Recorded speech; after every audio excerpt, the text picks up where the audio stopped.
વડીલો, જય સ્વામિનારાયણ, જય શ્રી કૃષ્ણ, ગુડ મોર્નિંગ, હર હર મહાદેવ।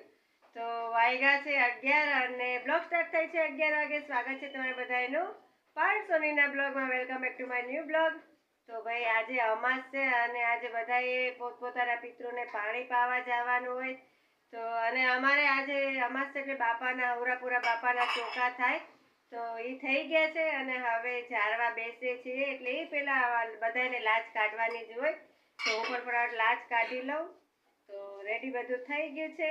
તમારા ઘરે તે બાપાના ચોખા આજે જરા કોઈકના ઘરે હોય, કોઈના ઘરે ન હોય, બધાની રીત નોખી નોખી હોય। તો ફટાફટ આપણે બાપાને જમાડી લઈએ અને લાજ કાઢી લઈએ પહેલાં। તો જો એમાં મિસ્ટેક થાય ને તો એ જરાય નહીં ચાલે। એટલે ઉમેશ પપ્પા બધી તૈયારી કરી લીધી છે। વાટ પણ હા, એ બધું રેડી જ થઈ ગયું છે, ઓલમોસ્ટ બધું થઈ ગયું છે। તો પહેલાં ફટાફટ બાપાને ચોખા ચારી લઈએ, પછી દાળ મૂકવી છે। તો પછી આગળની રસોઈ ચાલુ કરે। કામ તો બધું મારું થઈ ગયું છે। તો ફટાફટ આપણે તૈયારી કરી લઈએ, બાપાને ચોખા ચારી લઈએ। ચાલો સૌ, કંઈ ભૂલ થાય તો કહેજો, ભૂલ તો જોકે થાય નહીં। તો ફટાફટ જો તૈયારી જ કરે છે, વાટ જોવે છે મારી। હાલ ફટાફટ લાજ કાઢી લઉં। લાજ કાઢ્યા વગર તો નો ચાલે। ચલો, અહીંયા બાપાના ચોખા બધા થઈ ગયા છે અને ઉમેશ પપ્પા જારે છે ચોખા બાપાને।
બાપાની પ્રસાદી લેવા। પૂરા બાપા સૌની રક્ષા કરે, સૌને સાજા નરવા રાખે। ફ્રેન્ડ્સ, મારે તે મને ઘણી ઈચ્છા છે બગસરા પૂરા બાપાના દર્શન કરવા જવું છે, પણ વરસાદ રહી જાય ત્યારે। અને હા ફ્રેન્ડ્સ, કેવું લાગે છે કહેજો। ચાલો પ્રસાદી પહેલા લઈ લે, પહેલા તમને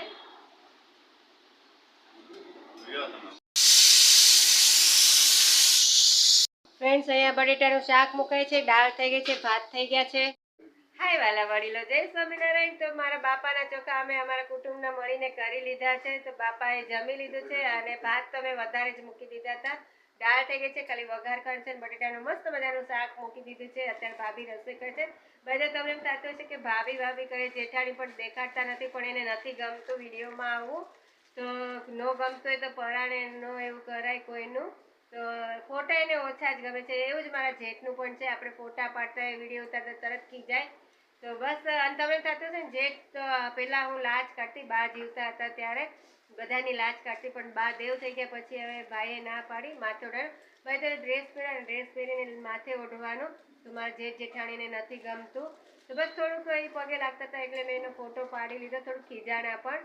તો કુટુંબના મળીને અમારે એમાં બાપાનું કામ થઈ ગયું છે। ચોખા જરાઈ ગયા છે, પ્રસાદી બધાએ લઈ લીધી છે અને હવે કરું છું રસોઈ। આજે કદાચ મારે જોબ ઉપર નહીં જાય, કારણ કે ભાઈ ભાભી આવ્યા છે એટલે નહીં જવાય। તો બસ ફટાફટ મારી રસોઈ કરી લો અને વરસાદ છે અંધાર્યો। કાલે મારે જોબ ઉપર બહુ મોડું થઈ ગયું હતું, 11 વાગે ગયા, આવીને હાથ પગ મોઢું ધોયા, દૂધીનું શાક કર્યું, ખીચડી કરી, ભાખરી કર્યા, તો 1:30 વાગી ગયો, બહુ મોડું થયું। હવે ધ્યાન રાખીશ કે આવું મોડું એટલું ન થાય। બેવ સંભાળવું જરૂરી છે, ઘર પણ સંભાળવું ટાઈમે જરૂરી છે અને જોબ ઉપર જતા હોય તો એ પણ બેલેન્સ રાખાય હવેથી। ચાલ ફટાફટ રસોઈ કરી લે, ભાભી રસોઈ જ કરે છે।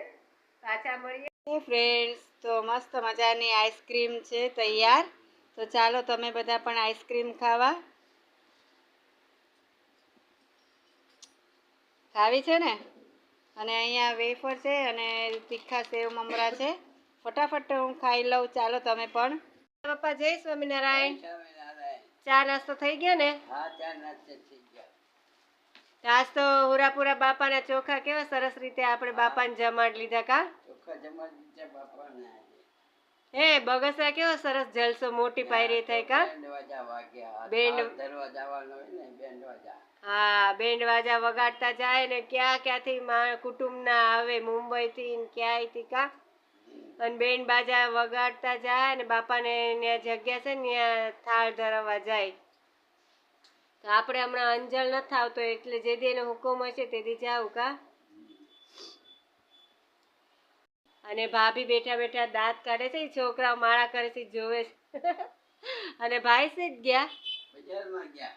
ઠીક બજારે ગયા છે ગામમાં. તો હાલો રસોઈ અડધી થઈ ગઈ છે, હજી અડધી બાકી છે. ખમણ વઘારવાના બાકી છે અને મરચાઈ તે ભરેલા કરવાના બાકી છે. રોટલી બાકી છે. ભાઈ આવે ત્યારે રોટલી કરવાની. તમને મજા છે ને? હા, મજા છે. જય સ્વામિનારાયણ. જય સ્વામિનારાયણ. આમ હામું જોઈને બોલો જય સ્વામિનારાયણ. જય સ્વામિનારાયણ. આજ તો જલસા છે ને તમારા ભાઈ ભાભી ને બધા આવ્યા. હા, જે જલસા છે. ગાઈસ તો અહીંયા બધા સૂતા હતા. તો અહીંયા મારી મસાલાવાળી ચા પણ તૈયાર થઈ ગઈ છે. આદુ મરચા લસણ ખાંડીને મસાલો મેં મને હાય ચાનો ગરમ મસાલો મેં બતાવી દીધો. સિક્રેટ હતો નહોતું કહેવાનું પણ બતાવી ગયું. પણ ગેસ ધોવાનો રહી ગયો છે કારણ કે આજે રસોઈ બહુ કરી હતી. મહેમાન બધા ઉઠી ગયા છે. ચા તૈયાર છે. ચાલો તમે પણ ચા પીવા. એ ગાઈસ 8:30 થવા આવ્યા છે અને અહીંયા મારી રાતની રસોઈની તૈયારી ચાલુ છે. રોટલી 6-7 પડી હતી એના બટકા કરી નાખ્યા, લસણ સુધારી નાખ્યું, કાંદા 4-5 સુધાર્યા, દાળ ભાત પડ્યા છે તો ફટાફટ રોટલીનું શાક હમણાં તો નથી કરવું, જ્યારે જમવું હશે ત્યારે થોડીક વાર રહીને. મહેમાન બધા વયા ગયા છે. હે ગાઈસ તો મારી રસોઈ તૈયાર થઈ ગઈ છે. રોટલીના બટકા થઈ ગયા છે, કાંદા સુધાઈ ગયા છે, લસણ સુધારાઈ ગયું છે. 6-7 રોટલી પડી હતી તે છોકરાઓને રોટલી શાક બહુ એટલે કે મમ્મી મને રોટલી શાક ખાવું છે તો એ ચા સાથે ખાશે. હજી વાર છે થોડી. જ્યારે જમવા બેસું છું ને ત્યારે વઘારી નાખીશ છાશમાં મસ્ત એકદમ તમતમતું પાણી આવી ગયું. ભાઈ મને શરદી બહુ થઈ છે એટલે થોડુંક તીખું હોય ને તો મજા આવે અને હું છાશ સાથે ખાઈશ. ભાઈ ભાભી વયા ગયા છે ને રોકાવાનું તો હતું પણ એને કામ પણ હતું એટલે બીજી વખત આવશે ત્યારે જરૂર રોકાશે. અને એ લોકોને મારા જેઠાણીને બ્લોગમાં આવું વિડીયો ફોટા બધું નથી ગમતું એટલે મેં ન ઉતાર્યું. હું જેતપુર ગઈ હતી ત્યારે તેમ ધ્યાન હતું ત્યારે મેં થોડું ક્લિપ લીધી હતી. તો બસ ચાલો આજનો બ્લોગ મારો અહીંયા પૂરો કરું છું. કાલે પાછા મળશું. જો ગમે તો લાઈક શેર સબસ્ક્રાઈબ જરૂર કરજો. કાલે પાછા મળશું નવા બ્લોગ સાથે. બાય.